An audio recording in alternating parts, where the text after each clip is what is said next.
This is Minda Wilson with Urgent Care. It's my pleasure to welcome Andrew Ritter to the show of Ritter Pharmaceuticals. He's a young entrepreneur that is looking to end lactose intolerance. Andrew, welcome to the show. Hi, thank you for having me. So how did you start in this endeavor? Sure. So I started a company called Ritter Pharmaceuticals, and we're focused on developing treatments for digestive diseases. Mm-hmm. And our main product that we have currently in the clinic is for lactose intolerance. We're in fact developing potentially the first FDA-approved drug for this condition. And it all started based upon my own personal affliction with the condition. You see, I grew up severely lactose intolerant.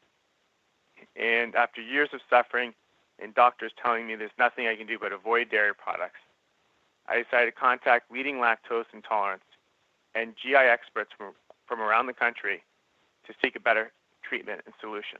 And that's what ultimately led to the development and the founding of the company. So you started doing this research when you were young. I mean, when you were like 13 years old, you started looking into this. Yes, it's true. I actually started doing the research back when I was in high school, I guess in middle school. And it was because I really suffered from this condition to a point where it's really challenging to manage your lactose intolerance. You see, lactose intolerance is the inability to tolerate dairy products, ice cream, pizza, cheese, all the good stuff. Mm-hmm. And symptoms can be very often painful and embarrassing when it comes to having gas, cramps, bloating, diarrhea. And when you're a young child growing up, at least for me, my experience is that it's really hard to avoid all these dairy foods. Mm-hmm. Because everything has milk in it or cream in it. And there's not many options available for you. You can avoid dairy products. You can take lactose-free foods, which years ago there's very few options available. Or you can take lactate pills. These are pills you take every single time you have dairy. But they don't always work. And so for me, this condition dramatically affected my overall health and lifestyle. And I just felt that there had to be something better out there. Right, and you're different, right? When you're a kid, that separates you from everyone else as well. Yeah, exactly. You're the one at the pizza. You're at the birthday party, not enjoying the pizza or the cake, right? You see difference, and I didn't like that. Yeah, I can understand that. And so you started the research when you were in high school, and then did you study chemistry when you were in college? So when I went to college, I was doing more research on this condition, and so I was putting subjects on what I would characterize as a first-generation product at that point. And so I was working out of USC's Keck School of Medicine and out of Ventura Medical Center in Los Angeles, doing studies, taking subjects and testing them. And so I was always doing this on the side while I was at business school. In undergrad, and over time developed the product. And so my junior year in college, I decided to officially launch the company, and that's what started it. So your first product was sort of an over-the-counter option. That's correct. We started out with a what we'd characterize as a dietary supplement product, and it was really a first-generation product that we were evaluating the marketability of the product potential and how patients felt about it, and how best to distribute it to patients. So you're a junior in college. You don't really, how did you figure all this out? I mean, did you know where to go to get patients? Did the studies create opportunities for you? How did you arrange all this? Trial and error, knocking on doors, perseverance. It takes time. Mm-hmm. And I think the first thing I learned was you have to get good advisors and smart people around you. And so the first kind of step I took was I reached out to the leading gastrointestinal or lactose intolerant experts out there. And so I reached out to, for instance, Dennis Saviano, who's the dean at Purdue, probably the leading lactose intolerance expert in the country, and sought his help and guidance. And by seeking these advisors, not only do they help me make sound decisions, but they also brought resources and process to help kind of grow the business. Mm-hmm. So at that point in time, was the product working for you? Were you able to eat what you wanted? Yeah, so the product we ultimately developed is a one-course 30-day treatment for lactose intolerance. Mm-hmm. So you take this product for 30 days, and then afterwards you can tolerate dairy products symptom-free. So it's a one-course treatment. I did take the product. I was the first guinea pig, if you want to call it that. And since taking that product just once, actually, I've been symptom-free ever since. Oh. So I've been symptom-free now. I hate to date myself, but over 15 years, I've been able to tolerate dairy products again after taking this product. That's amazing. And so, but for the initial product, you didn't have to get FDA approval, right? It was how did you initially sell it? So it was a dietary supplement, which means it comes from generally our safer GRAS components. And so we market it over the counter on a limited basis based on if it's a dietary supplement, there's only certain claims you can make on how and what that product may do for an individual. And so we initially marketed direct to consumer online.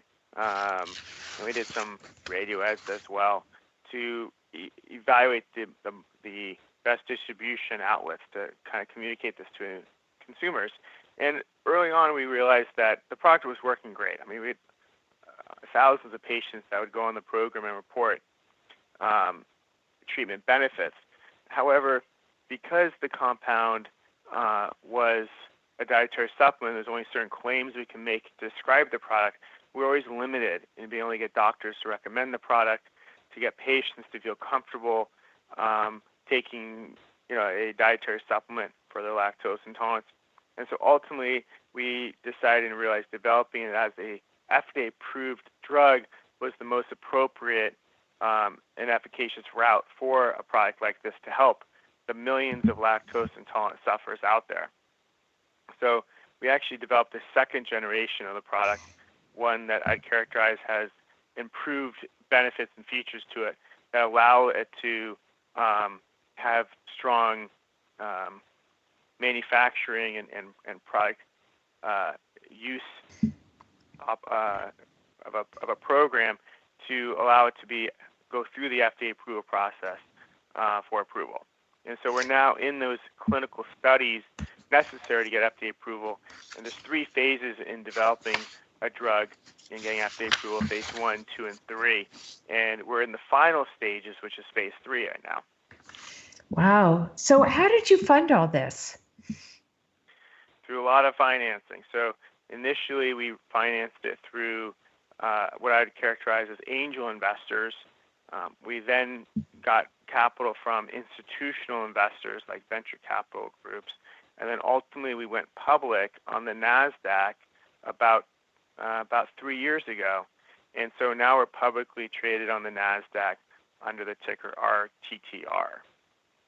And this product that you're selling, will it be the same kind of thing where you take it for 30 days and then you expect people to one course, or is it going to be something that people take on an ongoing basis? So it's a product currently in development in which we expect it to be a 30-day course of treatment.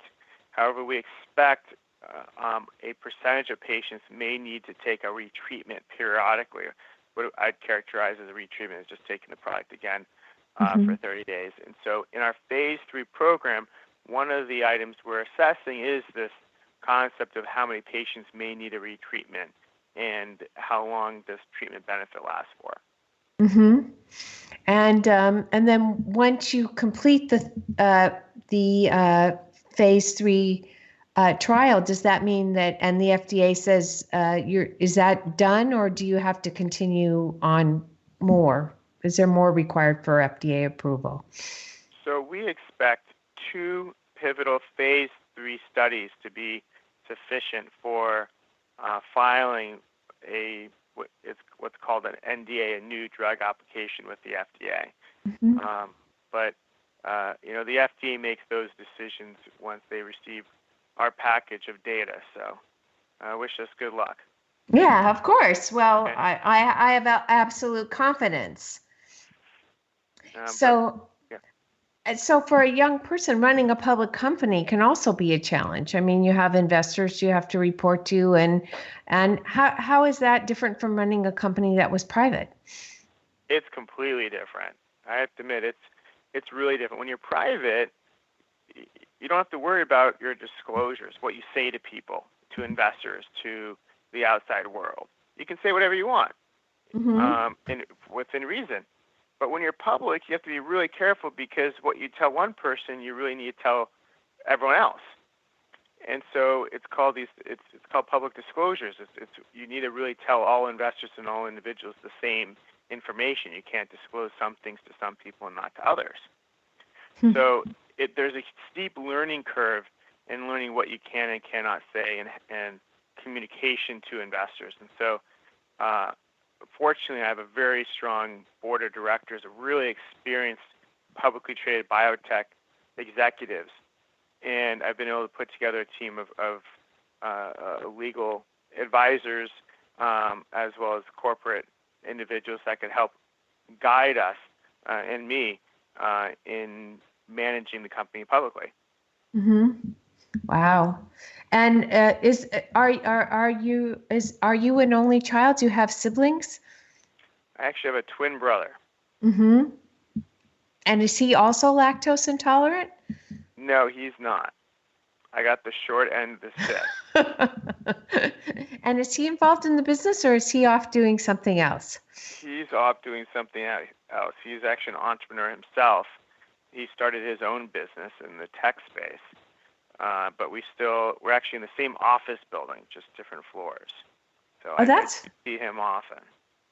That's great. So you can share your passions for entrepreneurism. Is that exactly. It's a family trait, huh? Yes, he raised money through venture capital, so privately, and so he's privately held with venture capital money, and I'm public now with institutional money. So we both can complain about the benefits and the challenges of our financial situations. So when this drug is launched, will there be other products, do you think, that will be next? So beyond lactose intolerance, we're really interested in exploring additional indications in gastrointestinal diseases. You see, our science is based on looking at the microbiome. The microbiome includes the healthy bacteria that live and grow in your gut flora. And it helps with your digestion in many ways. And we found in our product that we alter the gut microbiome in increasing certain lactose metabolizing bacteria that help with digestion of dairy products. And within that data, we found a lot of interesting trends and signals that potentially our compound may have benefits beyond lactose intolerance. And so as we move forward and as we've launched this phase 3 study for lactose intolerance, we're starting to explore these additional indications. So if you're lactose intolerant now, though, are you still able to get your product over the counter? No, the product has not been available over the counter for quite some time now. So so the only way to participate in your product would be to participate in the trials, I guess. Is that correct? That's correct. You'd have to participate in the clinical study, in which we have about 28 sites around the country enrolling subjects. And do you enroll people on an ongoing basis, or are the trials closed at this point in time? Oh, it's an ongoing basis. Currently, we are taking enrollees currently. So if someone's interested in that, how would they find out about the trials, and how would they get involved? The best way to do it is most likely to go on our website, ritterpharma.com, ritterpharma.com, and email us, and we can get you in touch with a site near your home. That's fantastic. So so for people who are suffering, there's an opportunity to get involved and participate in the trials. Now, does everyone who participate get the drug, or is it a double-blind study? How is that working? How So does that our work? study includes the double-blind component to it. And so what that means is that some patients in the study will get drug, and other patients in the study will get a placebo or a fake, call it a sugar pill, which is a fake treatment. So it is double-blinded for rigor. And then do you follow up with the people afterwards? After the study is done, how do you keep in touch with people? So we have clinical sites that monitor the subjects and keep track of them and follow them over a period of time. Mm-hmm. And they handle collecting the data and communicating with the subjects.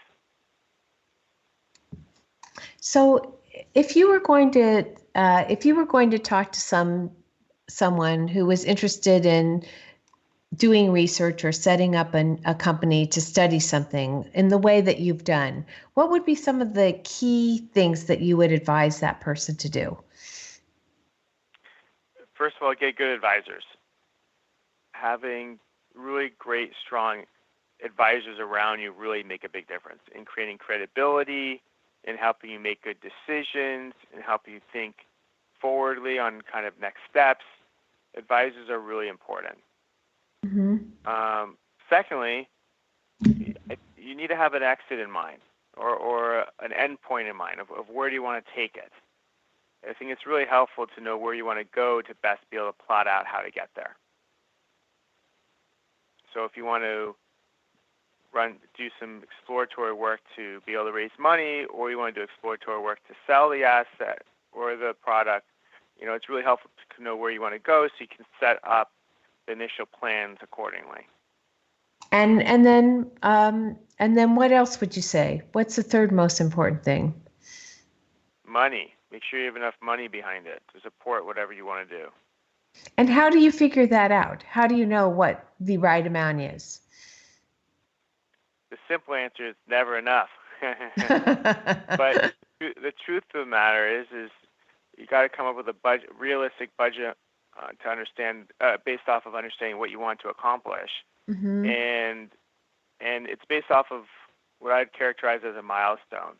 So based on your goal of doing X, you got to figure out how to get there. And so it might take you a couple of stepping stones to get there. But what you want to do is you want to have enough capital to fund whatever research or component you want to do to get to that milestone. Mm-hmm. And those milestones will then help you leap to the next milestone. Mm-hmm. As an example, in clinical studies, having a study that shows success makes a big difference. Mm-hmm. So doing, for instance, if you want to do a very large, let's say, phase 2 study, which shows efficacy in the drug, what you might want to do is first run a proof of concept study in, let's say, 10 subjects to show potential. And when you have a successful proof of concept study, you can then raise more money, have more confidence, and build more support around the asset to then fund, let's say, a much larger phase 2 study that might have 100 or 200 subjects. Mm-hmm. It's about taking bite-sized steps to go to the next stage. Very interesting. And then what about homework? How important is that? Making sure you have all the information that you need. Well, it's very important. You need to understand the variables or the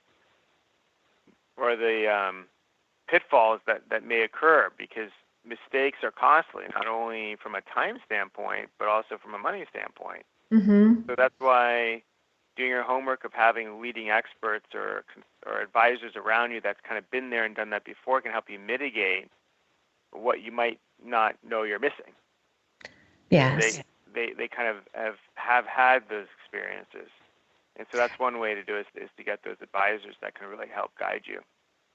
And also sometimes young entrepreneurs don't understand that there's a difference between having a product and having a business. Those are two different things. So they may have an idea for a product, but then you have to build a business around it, and that might be something that if you're considering, developing something, that you have to realize that you need more than just the thing you want to build. You have to create opportunities for selling it, for marketing, for creating public awareness. Correct? No question about it. And there's many ideas and many products out there. It's how do you sell that product and what distribution channel and what's the messaging around it. That's very important. And so once you get your FDA approval, when you get your FDA approval, what is involved with you in marketing it? Do you have to then convince doctors to use it? How does that work? Essentially, yes. You have to convince doctors to be able to prescribe it to their patients. We also need to get insurance companies to want to cover it, as well from a pricing and reimbursement standpoint. So there's many steps involved. And then finally, you need to convince patients and make patients aware that there's a drug for their lactose intolerance out there. Mm-hmm. So not only do you have to educate the doctors about recommending it, but you have to educate consumers that it's out there and reimbursement and payers to cover it.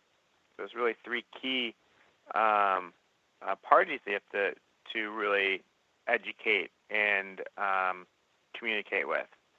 For us as a company, we're a small biotech company, so one of our key strategies is really to look for a commercial partner to help us on that commercial side. So ideally, we run these clinical studies, and then we get a partner, like a larger pharmaceutical company that already has commercialization, that have products on the market already, to take the product and really get it the distribution it deserves. So I just wanted to, if people want to reach out for you for clinical trials, they can contact you on your website. If people are interested in learning more about your stock or the financial performance of the company, what's the best way to do that? The best way to do it is go on our website, ritterpharma.com. That's RITTERPHARMA.com. There's information about our investors, as well as you can email us if you're interested in participating in the study. If you want to email us directly, it's info, at ritterpharma.com. You can also go online and search RTTR, that's our ticker signal, and you can look us up on Yahoo stocks, and there's a variety of instruments out there you can look up stocks. And so we're excited what we're doing. We're really trying to help a huge unmet medical need in developing potentially the first FDA-approved drug for lactose intolerance. And we hope everyone that's listening will follow us and root for us as we try to help these 40 million Americans that can't enjoy pizza and ice cream. Right, that they're not able to. Is it the lactose is part of milk, right? So, or is it? It's the sugar found in milk and milk products. So it's milk, it's ice cream, it's cream, it's cheese.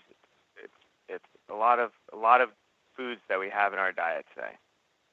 Yeah. So, and we appreciate you taking the time to talk to us, and we wish you well. And if people want to follow you and your journey to curing lactose intolerance, they can follow you on your website or look you up or call their broker and buy stock. This is Minda Wilson for Urgent Care.